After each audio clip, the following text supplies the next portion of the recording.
My dear students, आज हम discuss करेंगे सरफेस केमिस्ट्री में कोलाइडल स्टेट। क्या होती है कोलाइडीय अवस्था एंड कोलाइडियल सिस्टम, यानी कि क्या है कोलाइडी निकाय, और कोलाइडियल सॉल्यूशन यानी कोलाइडी विलयन क्या होता है। माय डियर, थॉमस ग्राहम ने 1861 में सब्सटेंसेस का पार्चमेंट पेपर, जो सब्सटेंसेस हैं उनके सॉल्यूशन का पार्चमेंट पेपर के प्रति क्या बिहेवियर है, क्या व्यवहार है, इसके आधार पर सब्सटेंसेस को दो वर्गों में उसने क्लासिफाई किया। एक तो क्रिस्टलाइड्स, जिसे कहा जाता है क्रिस्टलाभ, और दूसरा कोलाइड्स। ठीक है, क्या है क्रिस्टलाइड्स? क्रिस्टलाइड्स कैटेगरी में उन सब्सटेंसेस को रखा इन्होंने whose solution passed rapidly through parchment paper, यानी जिन पदार्थों का विलयन पार्चमेंट पेपर से शीघ्रता के साथ विसरित होता है, डिफ्यूज्ड होता है, उन सब्सटेंसेस को कहा क्रिस्टलाइड्स, यानी कि क्रिस्टलाभ।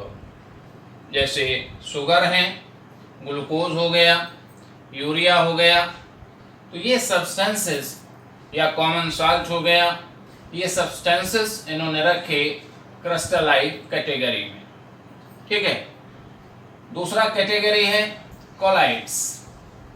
कोलाइड्स में किन सब्सटेंसेस को इन्होंने रखा इन कोलाइड्स कैटेगरी में? इन्होंने देखिए, substances whose solution passed slowly through parchment paper, यानी वे पदार्थ जिनका विलयन पार्चमेंट पेपर से धीरे धीरे डिफ्यूज्ड यानी कि विसरित होता है, उन पदार्थों को थॉमस ग्राहम ने कहा कोलाइड्स। ठीक है, ये सब्सटेंसेस हो सकते हैं starch, glue, gelatin, albumin etcetera. देखिए, लेकिन कुछ जो सब्सटेंस हैं उनके बिहेवियर का एनालिसिस किया ऑस्टवर्ड ने, जिग्मोंडी ने। जैसे NaCl, common salt, sodium chloride behave like crystalloid in aqueous solution, यानी जलीय विलयन अगर NaCl का है तो ये क्रिस्टलाइड के जैसा व्यवहार करता है, यानी कि NaCl का जलीय विलयन पार्चमेंट झिल्ली से शीघ्रता के साथ विसरित होता है। लेकिन यही अगर हम NaCl का बेंजीन में सॉल्यूशन बनाएं, NaCl का बेंजीन में सॉल्यूशन अगर हम बना लेते हैं तो ये कोलाइड के समान व्यवहार करता है, यानी पार्चमेंट पेपर के से जो विसरण है इसका, उसकी दर स्लो हो जाती है। ठीक है, दूसरा substance sodium stearate. Sodium stearate का जो बिहेव है like colloid in aqueous solution, यानी जो सोडियम स्टीयरेट है उसका जलीय विलयन किसके समान? कोलाइड के समान व्यवहार करता है, यानी कि सोडियम स्टीयरेट का जलीय विलयन पार्चमेंट झिल्ली से धीरे धीरे विसरित होता है।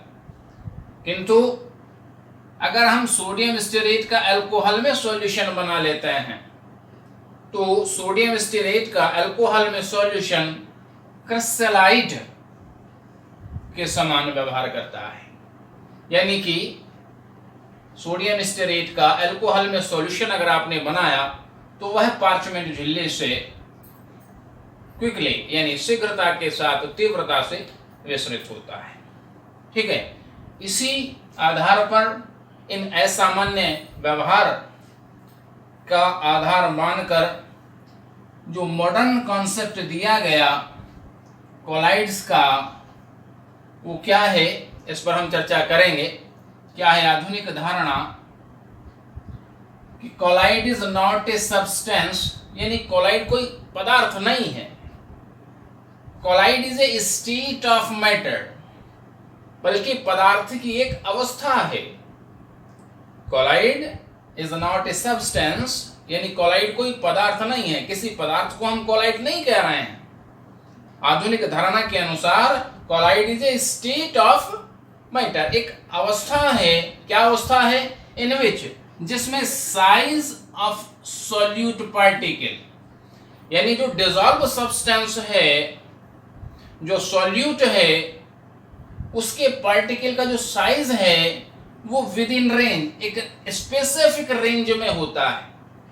एक विशिष्ट साइज के पार्टिकल होते हैं और ये रेंज क्या होती है? Between 1 nm to 200 nm। ठीक है, या फिर हम इसे कह सकते हैं 10 एंगस्ट्रॉम टू 2000 एंगस्ट्रॉम। ठीक है, यानी कि यहां पर अगर जो सब्सटेंस है उसके पार्टिकल का जो साइज है वो 1 nm से 200 nm के बीच का है, इस रेंज के अंतर्गत है, या 10 एंगस्ट्रॉम से 2000 एंगस्ट्रॉम की रेंज का है, तो वो जो अवस्था है, वो जो स्टेट है सब्सटेंस की, उस स्टेट को कहा गया है कोलाइड। ठीक है, क्या कहता है? This state of substance termed as colloidal state, पदार्थ की उस अवस्था को हम क्या कहते हैं? कोलाइडी अवस्था।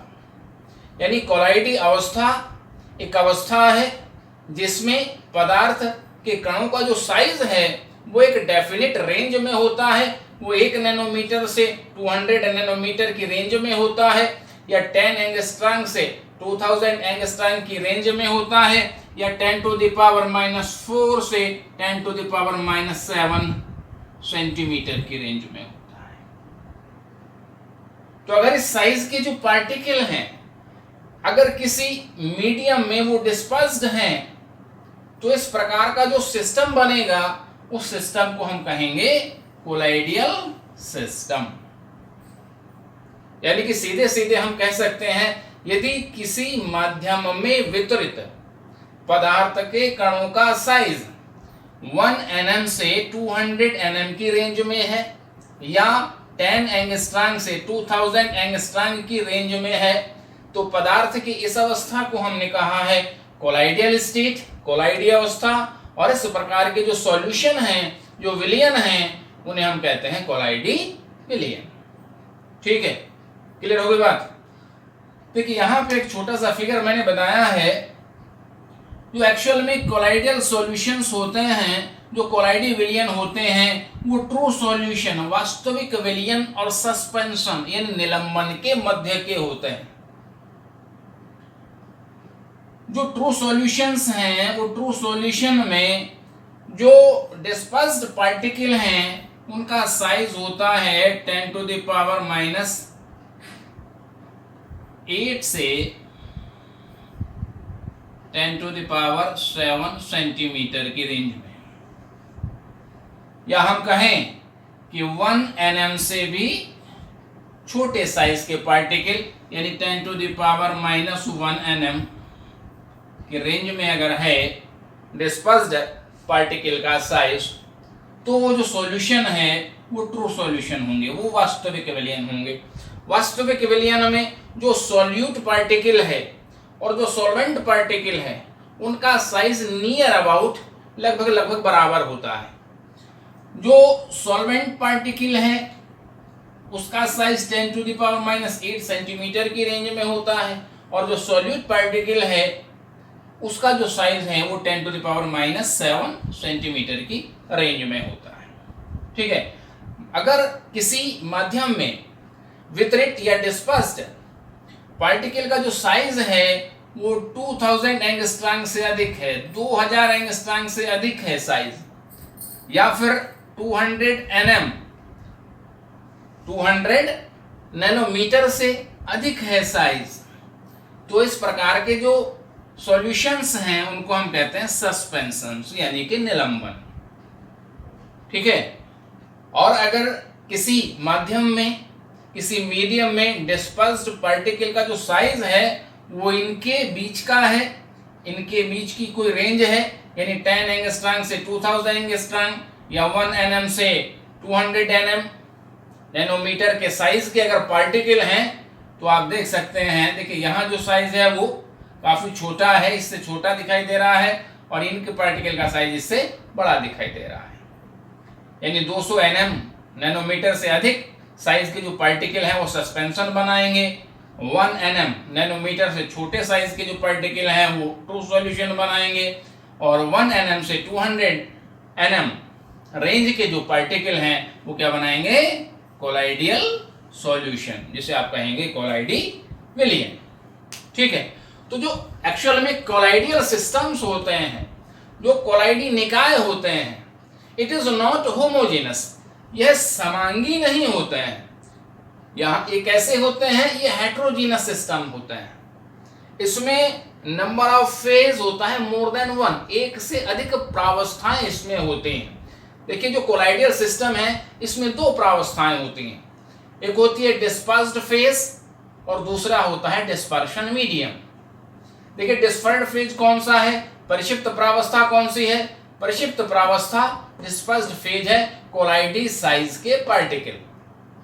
ठीक है, और डिस्पर्शन मीडियम जिसे परिक्षेपण माध्यम आप कहते हैं, यह वह माध्यम है जिसमें कोलाइडियल साइज के पार्टिकल क्या होते हैं, डिस्पर्स्ड होते हैं, वितरित होते हैं, परिक्षिप्त होते हैं।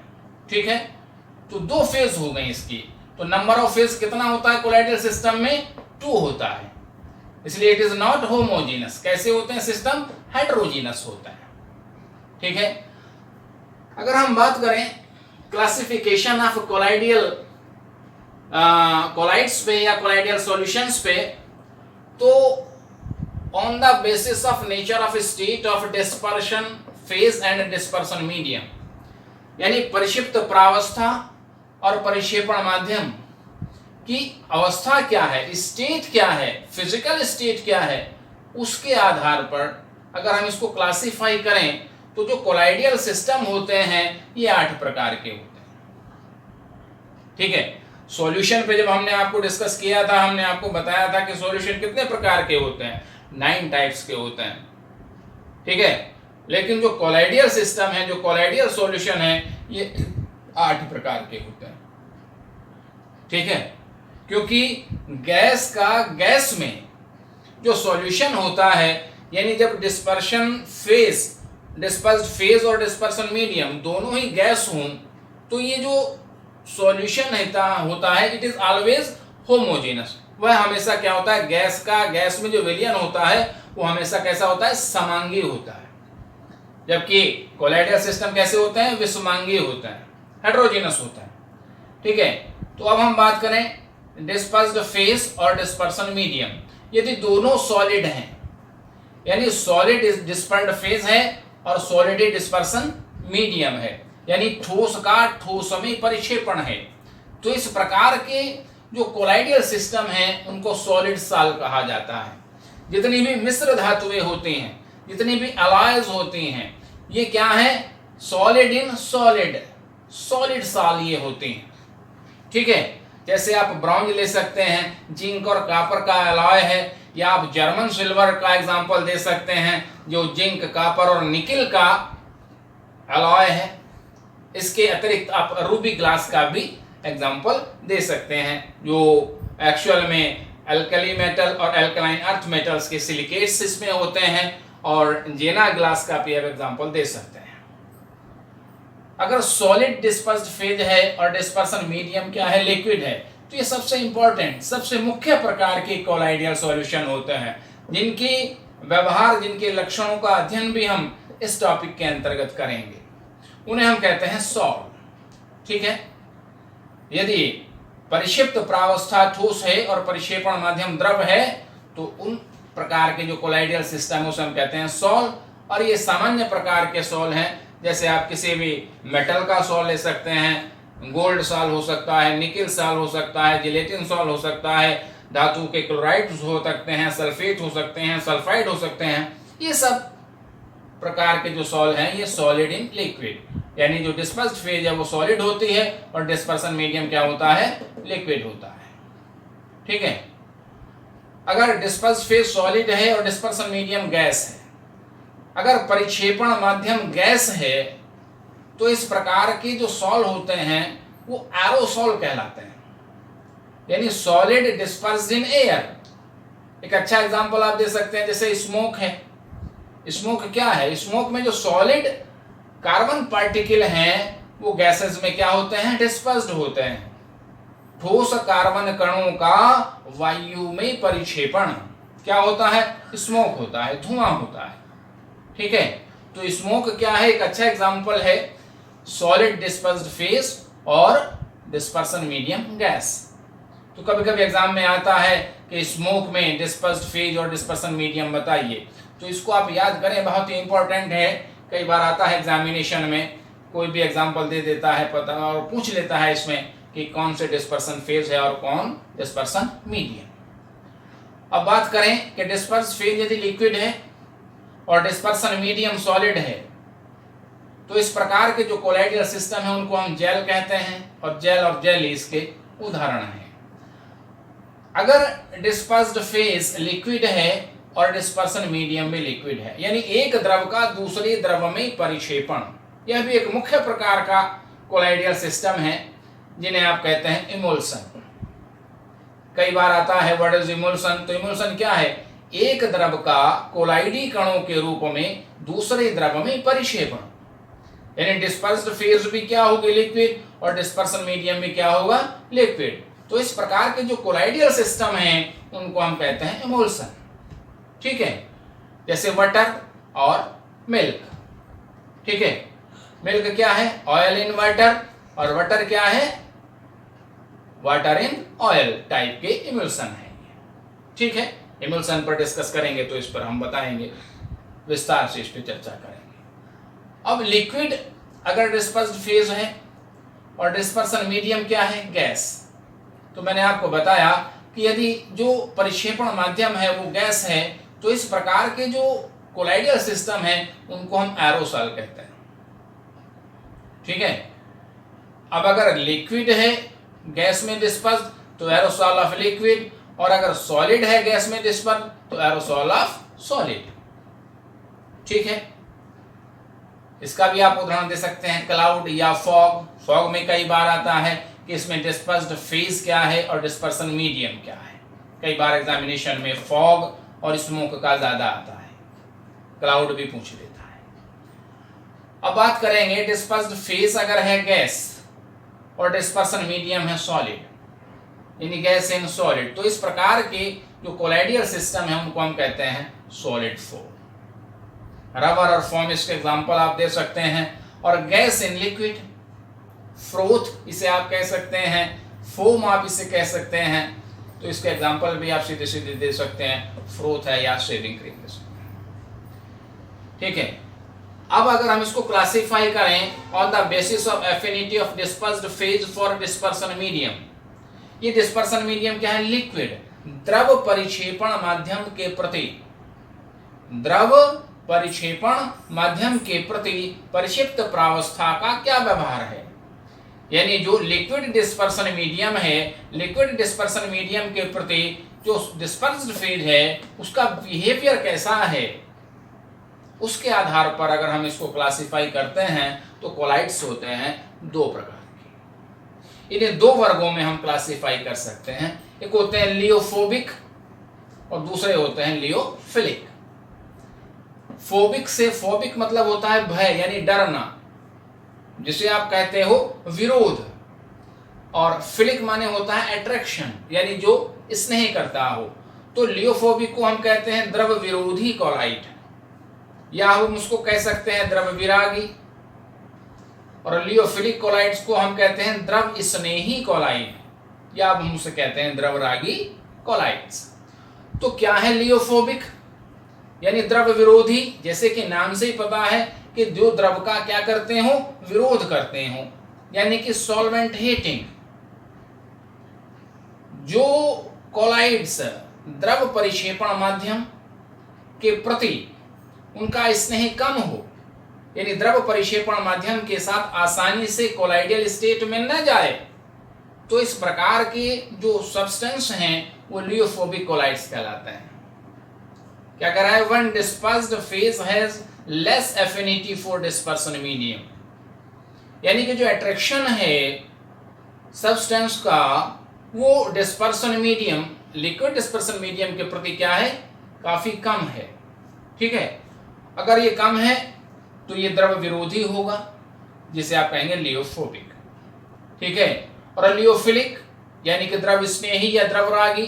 तो द्रव स्नेही जैसे कि नाम से स्पष्ट है, उसी से आप डिफाइन कर सकते हैं कि ऐसे पदार्थ, ऐसे सब्सटेंस जो लिक्विड डिस्पर्सन मीडियम के कांटेक्ट में आते ही कोलाइडियल स्टेट में चले जाते हैं। ठीक है, जो ग्रेट एफिनिटी रिप्रेजेंट करते हैं, शो करते हैं लिक्विड डिस्पर्सन मीडियम के प्रति, द्रव परिक्षेपण माध्यम के प्रति, जिनका अट्रैक्शन अधिक होता है, जो सॉल्वेंट लविंग होते हैं, तो इस प्रकार के जो सब्सटेंस हैं उनको हम कहते हैं लियोफिलिक कोलाइड।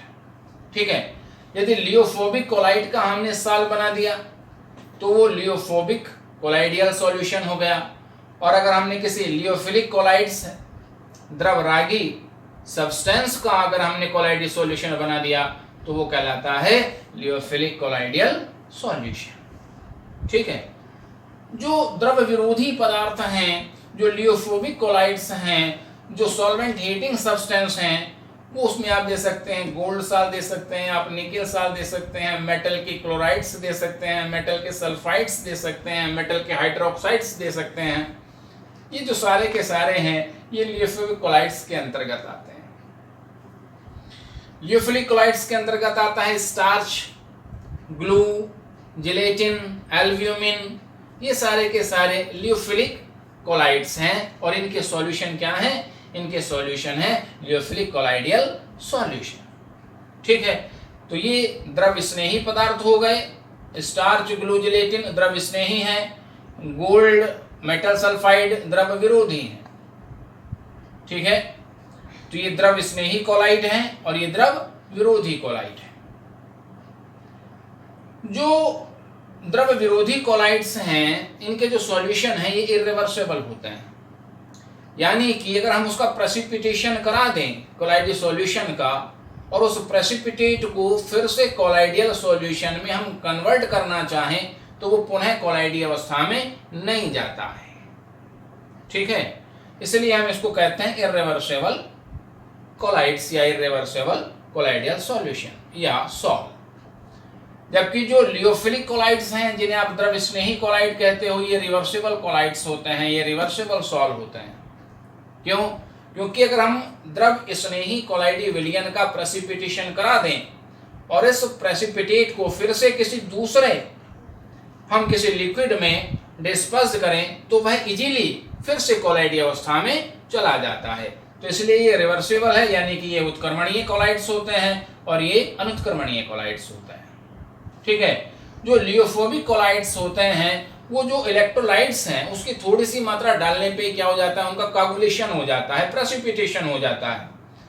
यानी कि लियोफोबिक कोलाइड्स जो कोलाइडियल साल हैं वो इलेक्ट्रोलाइट्स वैद्युत अपघट्य की अल्प मात्रा द्वारा ही क्या हो जाते हैं, स्कंदित हो जाते हैं, अवक्षेपित हो जाते हैं, प्रेसिपिटेशन उनका हो जाता है, इसलिए ये लेस स्टेबल होते हैं।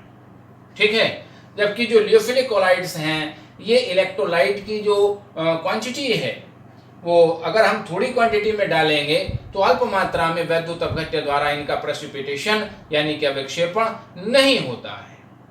ठीक है, इसलिए ये जो है हाईली स्टेबल होता है। ठीक, क्लियर होगी बात? तो इसको आप याद करें और लिखें, नोट भी करते रहें। Okay, thank you.